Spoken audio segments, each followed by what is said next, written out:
자, 여러분들 오프라인 개학 앞두고 안전교육 실시하도록 하겠습니다.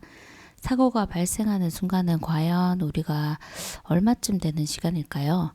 우리가 순간이라는 말 보이죠?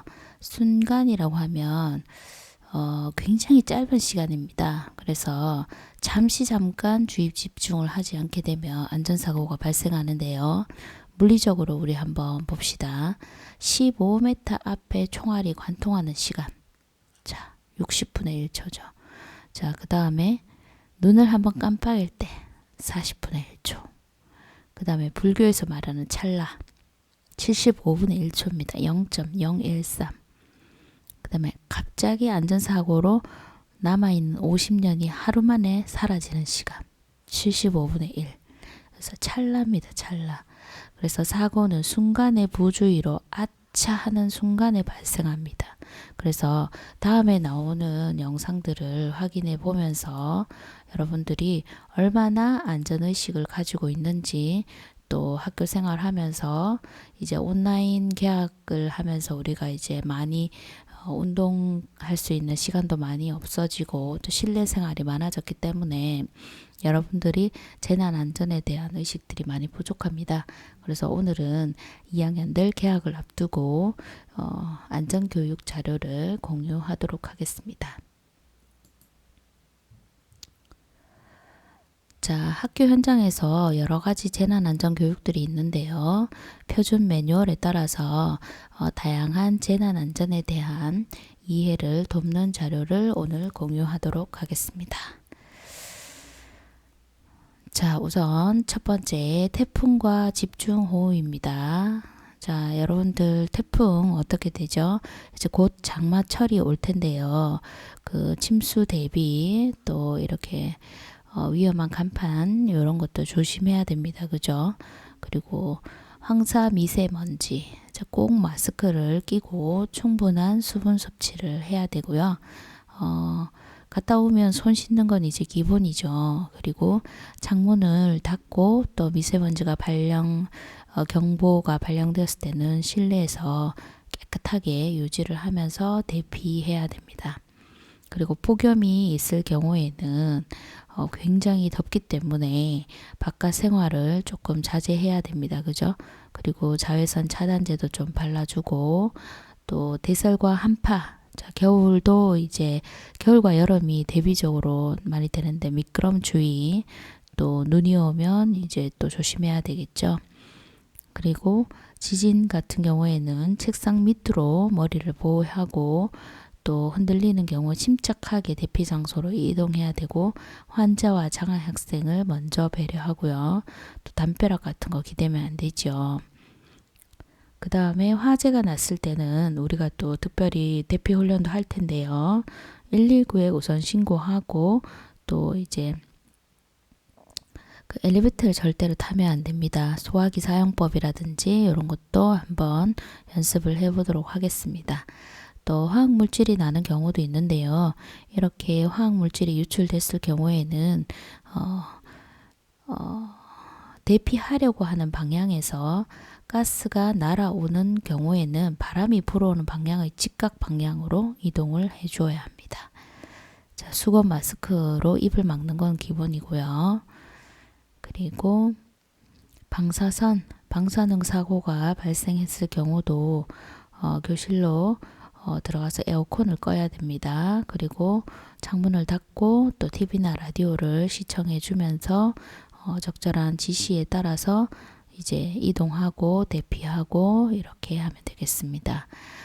지금처럼 감염병이 발생했을 경우에는 반드시 수인성이기 때문에 하루에 8번 흐르는 물에 30초 이상, 자, 하루에 8번입니다. 8번 흐르는 물에 30초 이상 손을 꼼꼼하게 씻어주고 마스크 기본적으로 해줘야 합니다.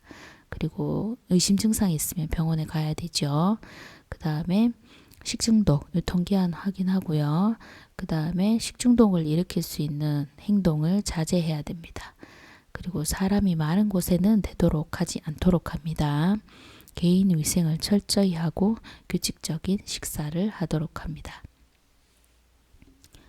그리고 모든 사건 사고가 발생하면 일단 지도교사와 그 방송에 귀를 기울여야 됩니다.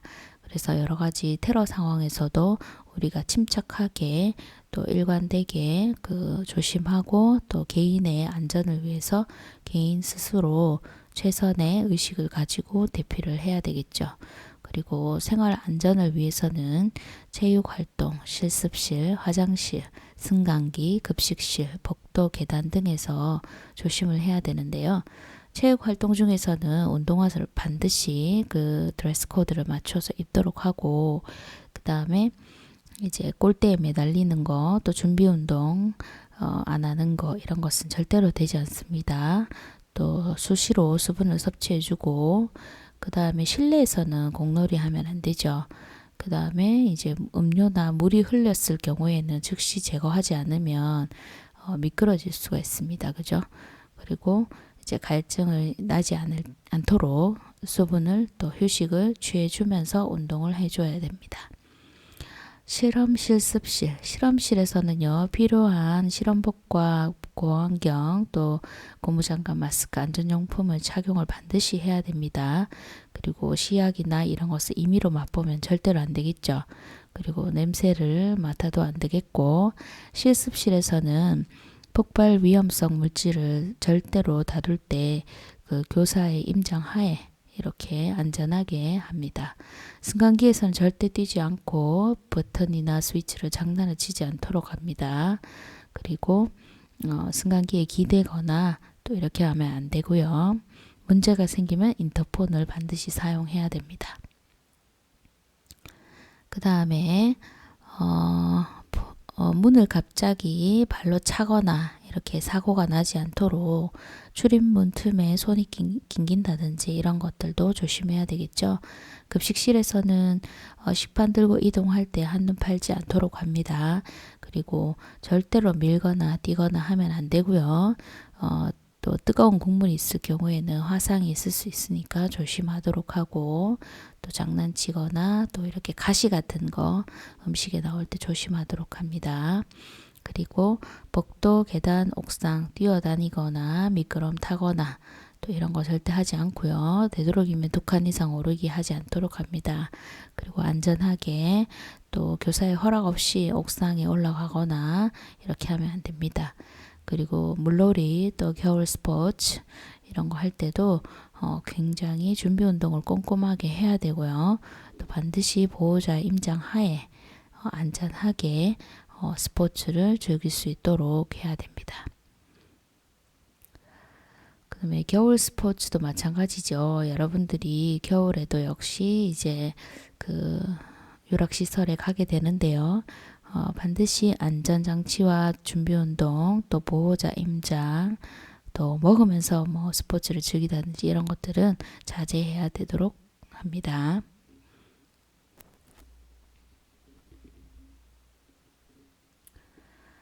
자, 여기 보면은 준비운동이 가장 중요하다는 걸 여러분들 알 수 있을 거예요. 그죠?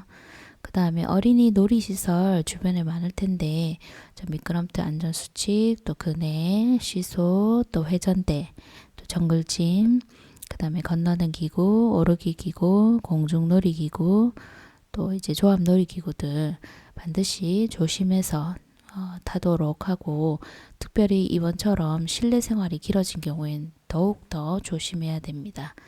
또 가족들끼리 캠핑을 갈 때도 마찬가지죠. 난로라든지 남은 또 이제 꺼진 불 이런 것들 조심해야 되고, 그 다음에 이제 물 가까이 텐트를 치면 안 되겠죠. 그리고 피부 노출도 좀 최소화할 필요가 있어요. 벌이나 모기들이 많기 때문에. 그 다음 우리가 사이버 중독을 또 우리가 생각할 수 있는데, 이제 물론 온라인을 많이 하다 보니까 휴대폰을 들고 있는 시간들이 많죠. 그래서 적절하게 또 보행 시에는 절대로 사용하지 않도록 합니다. 교통안전, 자, 버스 탈 경우 또 탑승했을 때 안전벨트, 그 다음에 또 내릴 경우 좌우를 둘러보고요. 그 다음에 횡단보도 건널 때도 마찬가지죠. 그 다음에 이제 출입문이 안 열릴 경우에도 억지로 열지 말고요. 그 다음에 자전거 굉장히 위험합니다. 작년에도 위험한 경우가 있었는데요. 자, 바람이나 브레이크 체인을 이렇게 체크하고, 또 인라인 스케이트도 마찬가지죠. 차량이 다가올 경우에 위험하기 때문에 스마트폰 사용은 절대 금물입니다. 특별히 내리막길은 이 브레이크를 갑자기 밟게 되면 속도 조절이 안 됩니다. 그죠? 그래서 안전거리 또 조심하고, 그 다음에 역시나 보호대 반드시 착용하고 이렇게 안전하게 사용해야 됩니다. 선박 안전도 마찬가지입니다. 이렇게 유락시설에 이제 가거나 또 피서를 갈 경우에 선박을 활용하는 경우가 있는데요. 반드시 안내방송이나 승무원의 지시 따라야 되고요. 구명조끼는 필수입니다.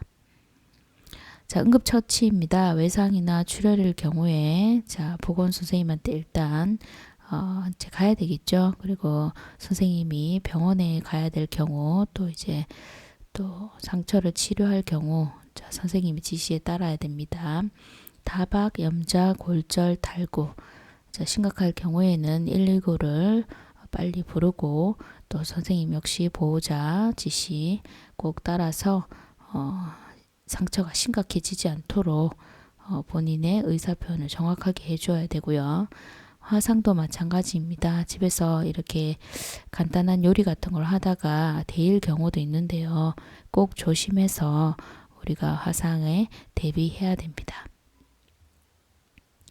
지나친 저온도 마찬가지고 또 지나친 고온도 마찬가지입니다. 모두 인체에 해롭기 때문에 적절하게 자신의 몸을 안전히 이렇게 보호해야 됩니다. 목욕탕에도 마찬가지겠죠. 그죠?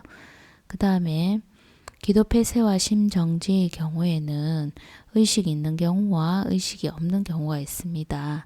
그래서 응급처치는 그 전문 인력의 그 지시에 따라서 심폐소생술, 기타 이제 가슴 압박이라든지 인공호흡 이런 것들을 다 하게 되는데, 이제 119가 가장 중요합니다. 여러분들 이제 상황에서는 자신의 상황, 자신의 안전은 자신의 경험에 기반해서 특별히 하게 되는데요. 굉장히 위험할 수 있죠.